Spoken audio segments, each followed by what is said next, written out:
Shalom. My name is Rabbi Bradley Shavit Hartson. I'm the Abner and Rosalind Goldstein's Dean of the Ziegler School of Rabbinic Studies at American Jewish University. I'm here with my friend, colleague, and author, Rabbi David Wolpe of Sinai Temple. A couple years ago, you and I had the challenge and the pleasure of having a debate with two of the most famous professional atheists around. One of whom is no longer with us, Christopher Hitchens, who was just a remarkable human being and an intellect, and Sam Harris, also remarkable and thankfully very much still alive.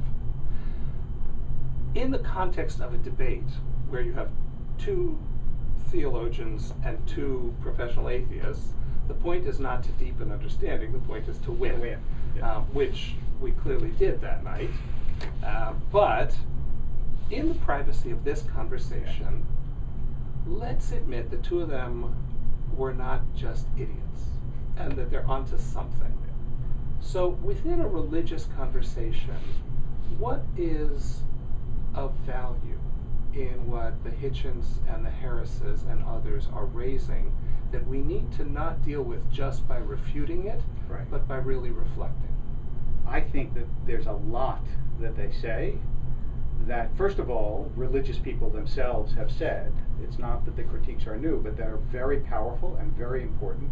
And among them is the extent to which religious adherence makes you better as opposed to making you narrow or fanatical or intolerant or denying the truths of science and the modern world. That's one. And second is to what extent the fundamental claims of religion and of religious life and of the Torah can be defended by people who are intellectually honest. Yes. And one of the things that, as you know, that Sam Harris always says is he doesn't always like to debate with religious liberals because they're so slippery. Yes. He says, give me a good fundamentalist who says, the world was created 2,000 years ago. Exactly. But I mean, it's a serious comment on the fact that we too are uncomfortable with some of the claims that are made in Judaism's name.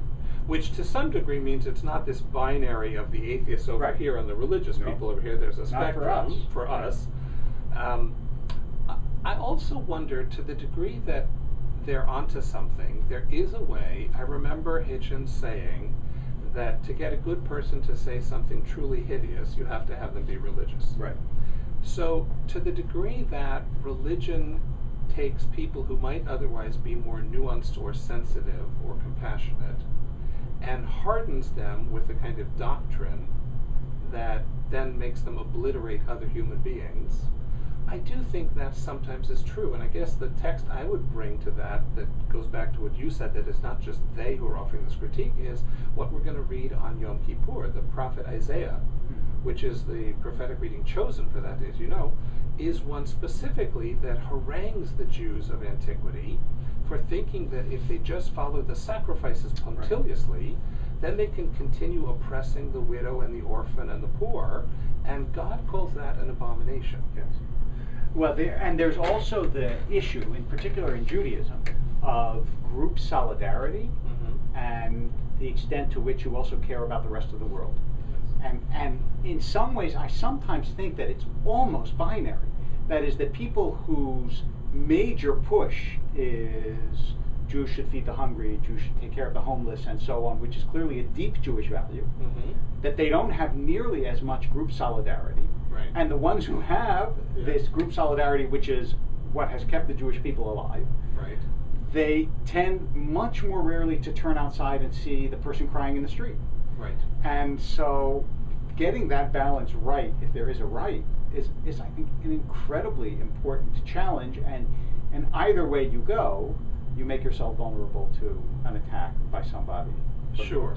No matter what you no matter where you come down, which makes people like the first chief rabbi of Israel, Rabbi Kook, or Rabbi Heschel, so unusual in that their Jewish rootedness and identity is so deep that it's what impels them to look beyond their own and say, I have a commitment to the larger world because of my Torah commitment. Which is ideal but rare, as you say. And the fact that it's rare tells you that human nature is not usually built that way. Right. It just isn't. Right. So that's an ideal. The other thing that I remember in a previous debate with Hitchens, we were asked what most makes you question your own position. Mm-hmm. I want to say that he didn't really answer the question, No. but I went first, so foolishly I did, and I said that I remember when my mother had a stroke and clearly became another person as a result of a physiological event. Right. It makes it harder to believe in a soul. Yes. Not impossible, but it Mhm. makes it much harder. If I felt like that was a great religious challenge. People have said this about Alzheimer's too. Sure. The person disappears in front of you, and it's physiological. So, now I don't want. There are answers, but we're not here in the debating thing. Correct. But that for me was a difficult one. That is, question the fundamentals of religion.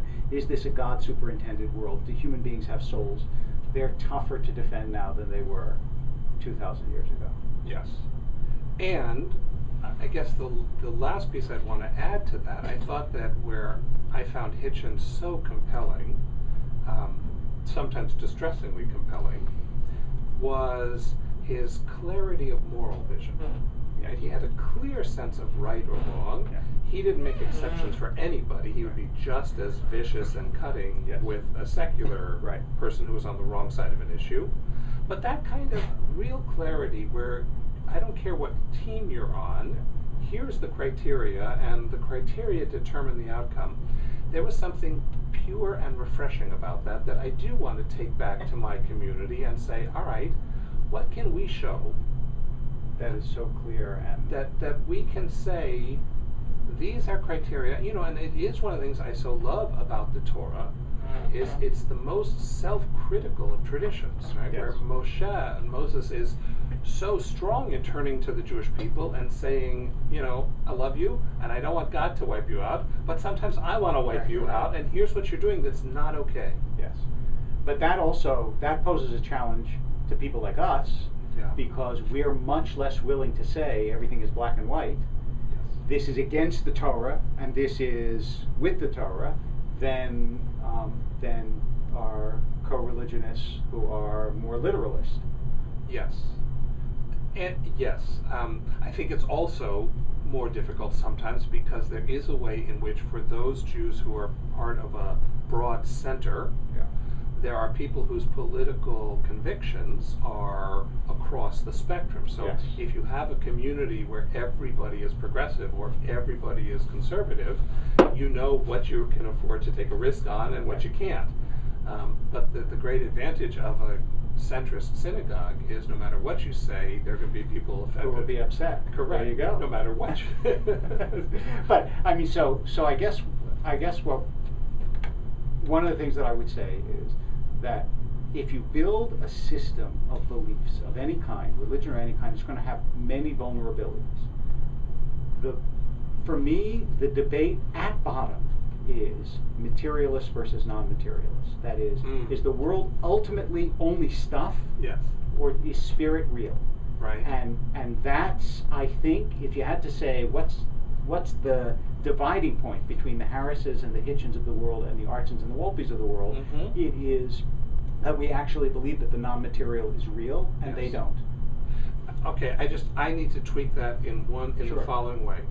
For me, the way I would frame the dividing line, and it may come down to the same thing, is people who believe there is significance and meaning to be discovered, or people who believe that there is no meaning out there, and that we can therefore do whatever we want with the time we've got.